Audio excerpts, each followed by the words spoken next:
I feel so honored and proud to be sitting here in honor of my children, Danielle and Shmuel, talking about this well-deserved honor that's being bestowed on them.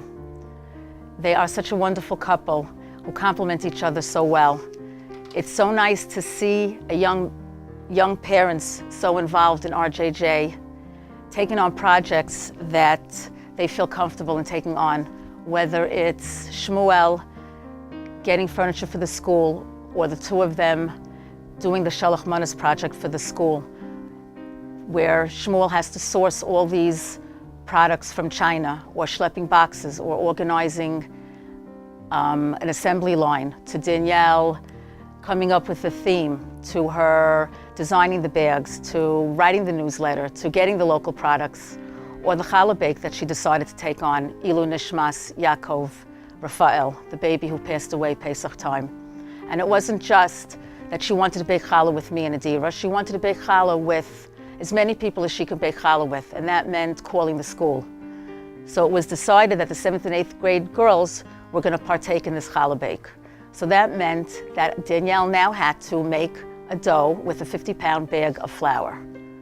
And all this they do while living very busy lives.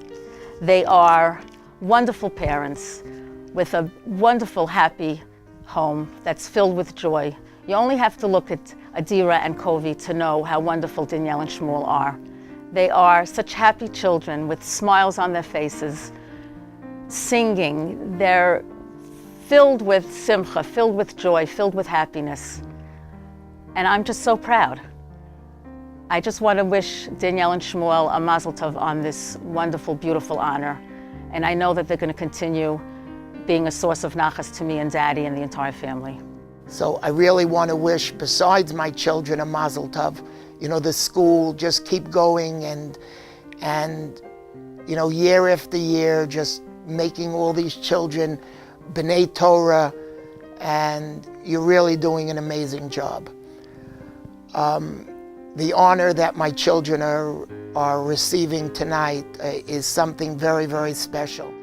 When I think of Danielle and Shmuel, I think of a couple who have the same common goal.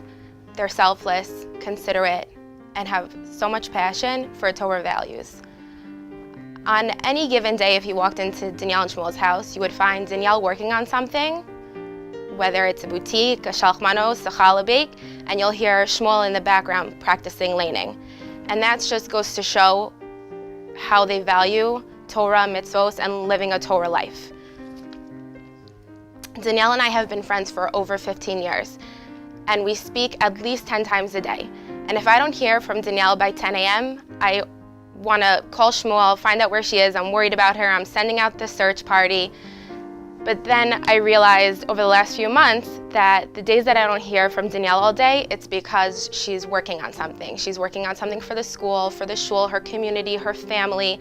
And when she dedicates herself to working on something, she gives it her all. She goes above and beyond, and she gives it her full attention.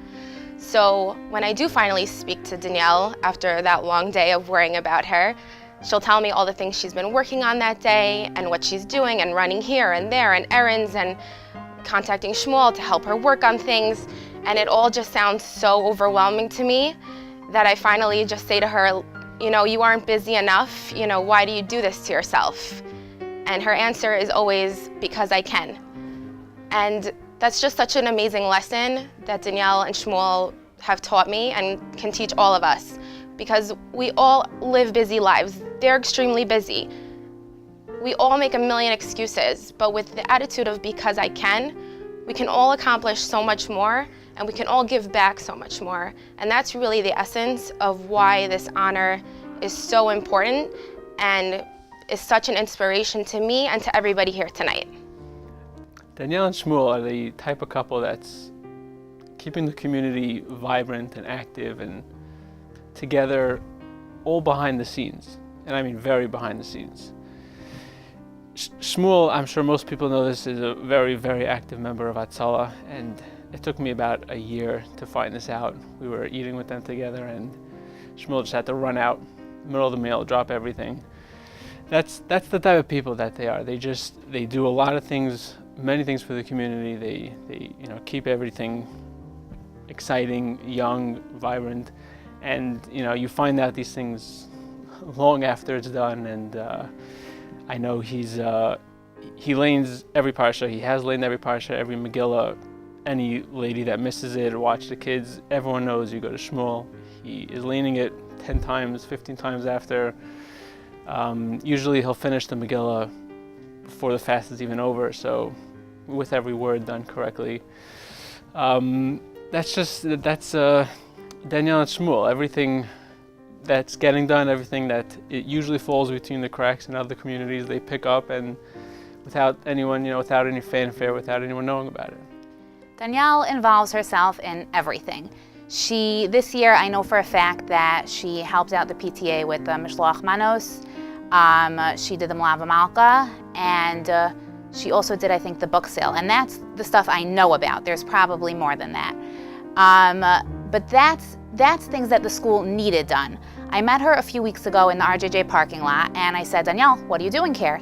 And she said, oh, I called Mrs. Ackerman a few days ago, and I asked her if I could do a challah bake for the school, just for fun, for 7th and 8th grade. So she went to her father's pizza shop, she made 50 pounds of challah dough, she brought it to the school, and she did a challah bake impromptu with the 7th and 8th grade, just for the fun of it.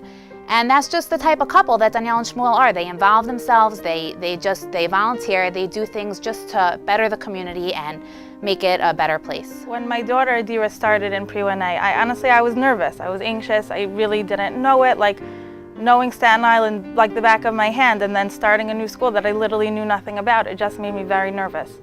So I spoke to Mrs. Leader before Adira began, and I said, is there any way that we could come? Like, I wanted to make sure Adira would be okay, and probably I just really wanted to make sure I was going to be okay. And she said, no problem. She gave us a whole private tour of the school before school began in the middle of the summer, and she showed us around, and she showed us all the different classrooms and where they play and the playground, and she made Adira feel so comfortable.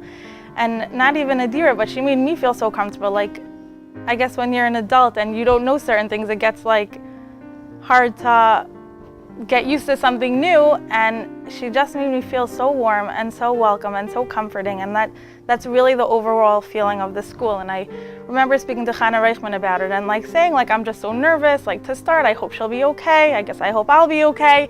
And she's like, you'll see, it's like a family. That's what RJJ is. And she couldn't have been more on target. Like, that is what it is. And what really caught my eye right away when Adira started is how much of an emphasis RJJ puts on Midos and Chesed. The way they go out of their way to do all these different programs and projects and Midah of the month and what they do on the Rosh Chodesh assembly, it really struck me, because I just feel like at the end of the day, like, even if you don't know the math so well, you need to know how to be a mensch, and they really teach you how to be a mensch, and I just think it's so beautiful.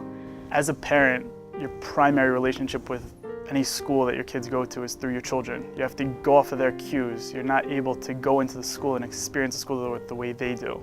So when I'm able to come home from work and my daughter runs to me as I walk through the door, and she's so excited to tell me about her day, about a spelling test that she had, about the new project that they're working on, about the new things that she learns, it fills me with such comfort knowing that she's taken care of and that she feels so good about what she does in school.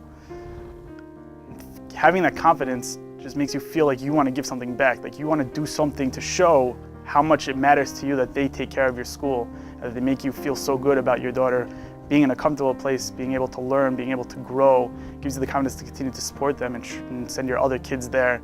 I know that through the year that she spent there, the last 2 years that she's there, 3 years that she's there, that sending my next kids there is just, I don't have any worries. I know that they'll be able to do everything that my daughter has done so far and to grow.